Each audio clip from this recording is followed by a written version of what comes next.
The rise of R. Kelly was sudden. Some might even say it was meteoric. Still, his fall was a clashing disgrace. It is safe to say with this fall, he will never again be looked at as the man whose most heard song I Believe I Can Fly and won 3 Grammys at the same time.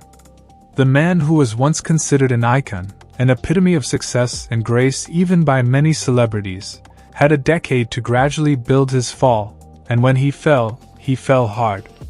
So, let's explore the life of R. Kelly, right from his days of rocky starts to the middle, where he realized his dreams and the disgraceful end. Chapter 1: His Rocky Beginning. R. Kelly, as popularly known, was born Robert Sylvester Kelly on the south side of Chicago, Illinois, on January 8, 1967, at the University of Chicago Medical Center, in the city's Hyde Park neighborhood. He was born the 4th child to a family of 8, 2 older sisters and a brother along with a younger brother and sister. His mother, Joanne, was a schoolteacher and devout Baptist. She was born in Arkansas. However, his father, who somehow was absent in his life, came back to play dad for his 2 remaining children. Together they all lived in the Black Metropolis, Bronzeville district of Chicago's Douglas neighborhood, also on the city's south side. Around the time that he was 5 years old, Kelly's mother married his stepfather, Lucius, who worked for an airline.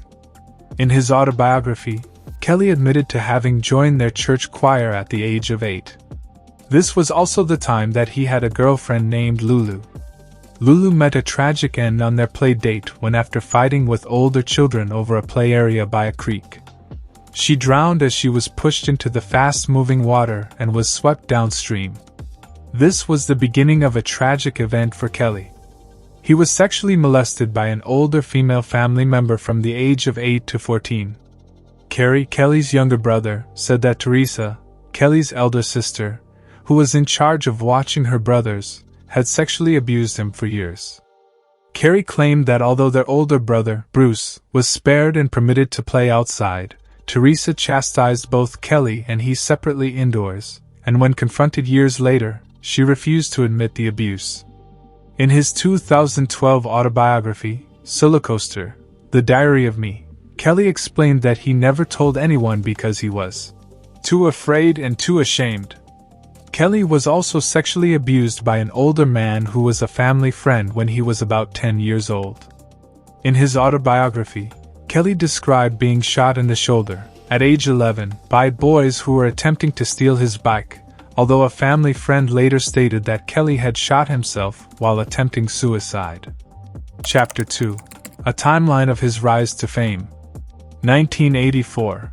At the age of 17, his music teacher sends him to a local talent event to play a cover of the Stevie Wonder song Ribbon in the Sky. It felt like Spider-Man was bitten that evening. I learned how powerful performing on stage is. In 1995, he talked to Newsweek. He uses his Casio keyboard to perform continuously in Chicago's subway stations throughout the ensuing years, frequently feigning blindness to escape being apprehended. 1990 saw R. Kelly's R&B group MGM take home the $100,000 grand prize on Natalie Cole's nationally televised talent competition Big Break. That was the final time the group played because of financial issues. At a summertime barbecue, Kelly's singing is discovered by music entrepreneur Wayne Williams of Jive Records. Born into the 90s, an album by R. Kelly and Public Announcement was released in January 1992. The album achieved platinum status only a year later. R. Kelly embarks on a 10-week countrywide tour in the fall of 1992, sharing the stage with En Vogue, CeCe Peniston, and High Five. His album 12 Play was published in November 1993 and eventually sold more than 5 million copies. Sex Me and Bump and Grind, which holds the record for the longest-running R&B song at number 1 in more than 30 years, are examples of popular hits. Age Ain't Nothing But a Number, Aaliyah's self-titled debut album, which Kelly produced, was certified platinum in September 1994. He produced the number 1 song You Were Not Alone by Michael Jackson in September 1995. Kelly also writes songs for Janet Jackson, Toni Braxton, Quincy Jones, Whitney Houston, and Toni Braxton.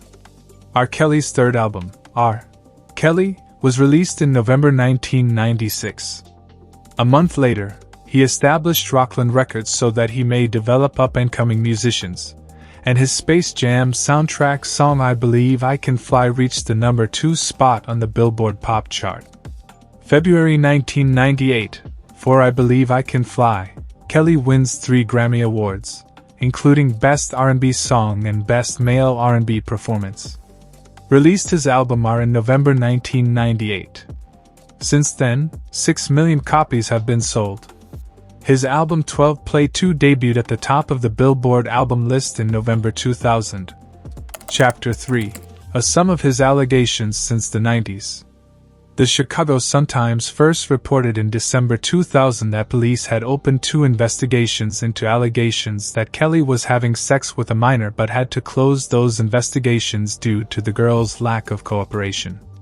Tiffany Hawkins claimed in a civil lawsuit she filed in 1996 that Kelly, then 24, had sex with her as an underage high school student starting in 1991, when she was 15 years old.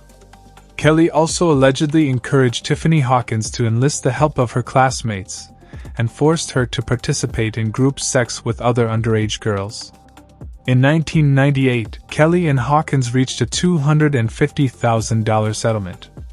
Aaliyah, a brilliant young vocalist from Detroit, Michigan, was introduced to Kelly in 1992 when she was 12 years old by Barry Hankerson. Later, a witness said that Kelly began having intercourse with Aaliyah when she was 13 or 14 years old. Age ain't nothing but a number. Aaliyah's debut album was written and recorded in 1994.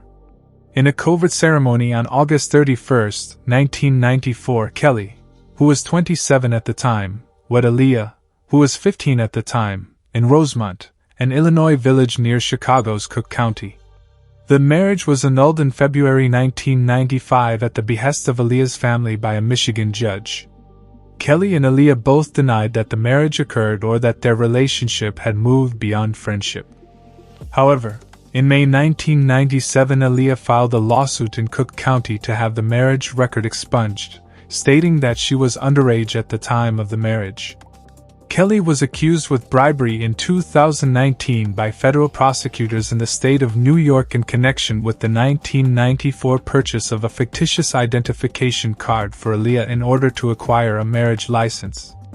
Through his attorneys, Kelly acknowledged having engaged in underage sexual contact with Aaliyah in 2021. The Cook County State's Attorney's Office in Illinois accused Kelly of aggravated criminal sexual abuse on 10 counts on February 22, 2019. The allegations include a video that Michael Avenatti allegedly provided of an alleged new incident, and they allege that Kelly sexually molested 4 ladies between the years of 1998 and 2010, 3 of whom were minors at the time.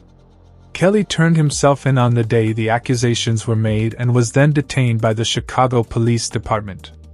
The judge placed Kelly's bail at $1 million and mandated that he not communicate with any minors under the age of 18 or the claimed victim. Kelly entered a not guilty plea to all accusations, claiming they were lies. After spending 3 nights in Cook County Jail, he was freed on bail. Chapter 4. The icon is sentenced to prison.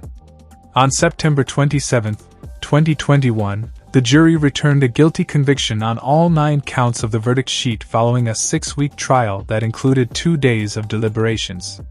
They include 1 count of racketeering, 8 Mann Act violations, 3 counts of transportation across state lines for illegal sexual activity, 4 counts of coercion and enticement, and 1 count of transportation of a minor. On his sentencing date, June 29, 2022, Judge Donnelly ended the day reportedly sentencing Kelly to 30 years imprisonment, admonishing his criminality as calculated and carefully planned and regularly executed for almost 25 years. Judge Donnelly imposed a $100,000 fine along with a required $40,000 penalty in accordance with the Justice for Victims of Trafficking Act of 2015. Attorney Jennifer Bonjean contested the assessments on the grounds that Kelly had lost his job and was now poor. In response, the prosecution claimed that Kelly had covertly sold the $5 million rights to his composition and lyric royalties. On September 28, 2022, Kelly received a court order requiring him to make a $300,000 reparation payment to one of his victims, with additional tens of thousands of dollars potentially owed to a second victim. Chapter 5, Conclusion. The end of Kelly's career won't be mourned by many. Even his most loyal admirers had grown weary of him, in part due to his complete lack of any sort of penitence for his misdeeds. His moniker, the Pied Piper of R&B, along with the King of Pop Soul, today appear more gloomily comic than at all fitting. But the music industry must also take some of the blame. As long as Kelly kept making hits, people would turn a blind eye. Questions concerning complicity must be raised, both in Kelly's case and others, now that those days are officially ended. An industry that not only allowed a dangerous man to remain in the public eye but also allowed him to embrace his violent tendencies has to be examined closely. Still, it is obvious to admit that R. Kelly might never rise from his fall. This is because by the time he eventually does his time in prison finish, he would have been 85 years.